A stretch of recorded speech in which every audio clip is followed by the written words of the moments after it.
안녕하세요. 5월 20일 큐티입니다. 오늘은 창세기 44장 18절에서 34절까지 말씀을 중심으로 묵상을 하게 됩니다. 오늘 말씀은 유다가 요셉에게 가까이 나아가며 말하는 것들이 있죠. 내 주여 원하건대 종으로 내 주의 귀에 한 말씀만 아뢰게 하옵소서. 이제 정말 극도로 높이며 또 자기 자신을 낮추며 제발 한 말씀만 들어주시기를 간구하고 있습니다. 곧 지금 모두의 생사가 걸린 이 중요한 타이밍에 목숨을 걸고 그는 단원 또 부탁을 하고 있는 것인데요. 애굽의 총리는 전 세계 최강대국이며 유대민족의 그들은 아직도 유목민이지 않습니까? 아무리 부자라고 해도 결국은 애굽의 총리 앞에서 그들은 한낱 먼지와 같은 존재들이지요. 그들은 현재 곡식도 다 떨어져서 그대로 있다가는 기근에 굶어 죽기 때문에 곡식을 사러 온 정말 가불로 치자면 철저히 의리인 상황입니다. 정치적인 힘이나 법적 권리나 또 뭐 군사적 보호가 어디 있겠습니까? 그런데 오늘 놀라운 것은 유다가 담대하게 요셉 앞에 나아간다는 것입니다. 그가 이처럼 간절하게 또 간곡하게 부탁하는 이유는 뭘까요? 다름 아닌 베냐민을 혼자 내버려 두고 곧 살지 죽을지 알지 못하는 그 위험한 곳에 내버려 두고 갈 수 없기 때문입니다. 과거에 유다는 누구였습니까? 요셉을 팔자고 했던 사람이었지요. 어쩌면 이제 유다는 당시에는 몇 푼의 돈이 형제보다도 더 중요하게 보였던 사람인 것 같기도 합니다. 훗날 예수님을 판 사람도 가룟 유다 같은 유다이긴 하네요. 근데 하나님께서는 이 유다, 심각한 죄인이었던 유다를 어떻게 바꾸시는지 하는 게 모두 드러나게 됩니다. 회개한다 하는 것은 내가 잘못했습니다 라고 말을 하는 것, 내가 무릎을 꿇는 것, 내가 사죄하는 것으로 끝이 아닙니다. 회개는 내가 다음번에는 정말 그러지 않겠다라고 하는 똑같은 상황이 되면 내가 반드시 다음번에는 그렇게 하지 않겠노라고 하는 그런 결심 그리고 결단을 하는 것이지요.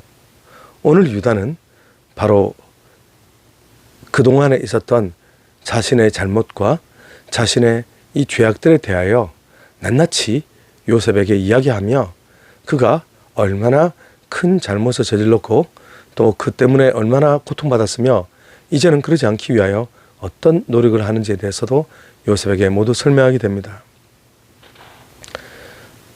여기서 그는 직접적으로 요셉을 어떻게 자기가 팔았고 이런 이야기들은 다 하지는 않지만 그러나 정말 이 잘못으로 말미암아 아버지 야곱이 어떤 고통을 받았으며 얼마나 상심이 컸었는지에 대하여 정말 낱낱이 이야기를 합니다.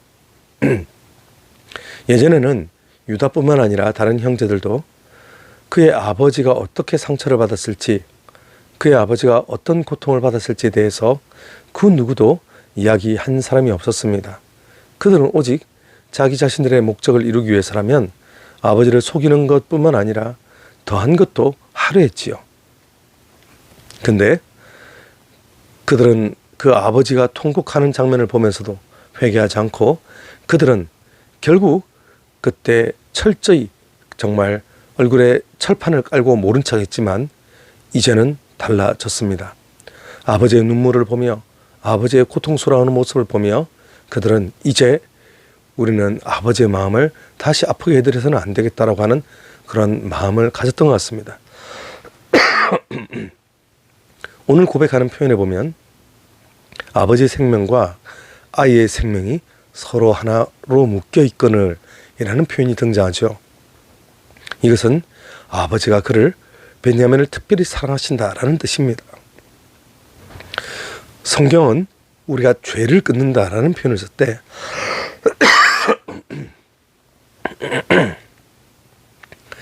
이 죄는 끊어지고 은혜가 다시 우리 가운데 오게 되는데요.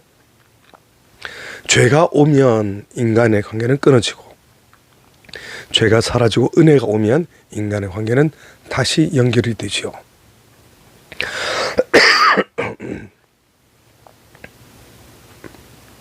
이들이 지금 자신들의 죄를 회개하며 하나님의 은혜를 구하는 사람들이 되자, 그들은 아버지와의 관계에서도, 그리고 이미 팔아버린 요셉과의 관계에서도, 그리고 그 남겨진 라헬의 아들 이 베냐민과의 관계에서도 그들은 이제 관계의 회복이 시작된 것입니다. 그래서 그들은 이 은혜를 붙들고 보니 지금 베냐민이 또다시 그렇게 요셉처럼 변을 당하게 된다면 아버지는 너무 슬퍼서 결국 아버지는 돌아가시고 말 것이다라는 것을 그들이 알았고, 예전 같으면 그것이 뭐 우리랑 무슨 상관이야 했을 그들이 지금은 아버지의 생명을, 아버지의 그 고통을 누구보다도 염려하고 있더라는 것입니다. 곧 죄가 회개되게 되면 자기 중심적, 오직 나만 생각하는 그런 마음들이 사라지고, 다른 사람은 어떨까? 다른 사람은 이 상황에서 얼마나 고통스러울까? 얼마나 아플까? 이런 것들을 낱낱이 보게 되더라는 것입니다. 그리고 유다는 단순하게 아버지의 그 슬픔만을 지금 걱정하고 있는 것이 아닙니다. 그냥 그것만 말하면서 설득하려는 것이 아닙니다. 유다는 이 모든 문제에 있어서 책임을 본인이 지겠다고 합니다. 곧 베냐민의 보증이 되겠다는 것이죠. 내가 그를 아버지께로 데리고 돌아오지 아니하면 영영이 아버지께 죄짐을 지리다. 곧 아버지께 큰 죄를 짓는다는 것을 고백하며, 더 이상 이제 과거처럼 회피하고 적당히 둘러대면서 거짓말을 하는 것이 아니라 결국 베냐민의 문제를 자기 자신의 문제로 받아들이게 됩니다. 과거의 선악과 사건만 보아도 죄악은 책임을 전가하며 나는 잘못이 없다라고 하며 끊임없이 다른 사람의 책임으로 돌렸지요. 그러나 우리가 진정 은혜를 받고 진정 하나님 앞에 올바로 선 사람은 이제 그 책임을 내가 지는 것으로, 이제 내가 온전하게 그 모든 일에 대하여 잘못한 것은 잘못한 대로 내가 벌을 받겠다라고 하는 것이 오히려 우리가 진실된 은혜를 받은 사람의 특징이겠지요. 그래서 우리가 정말 양심이 있게 회개한다는 것은, 삭개오가 회개한다고 하면서 제가 다른 사람의 물질을 도둑질한 것들이 꽤 되지만 그거 용서해 주실 거죠? 다 그냥 없었던 일로 해 주실 거죠? 이러지 않고, 내가 누군가의 재산을 잘못 이렇게 착복한 것이 있으면 제가 4배나 갚겠습니다라고 하며 율법보다도 훨씬 더 높은 수준의 보상을 할 것을 그는 이야기를 합니다. 지금 유다는 어떻게 할까요? 그 아이 대신에 제가 볼모로 남겠습니다. 제가 바로 살지 죽을지 모르는 그 자리로 가고 감옥에 들어가고 베냐민은 풀어주십시오라고 부탁을 하게 되죠.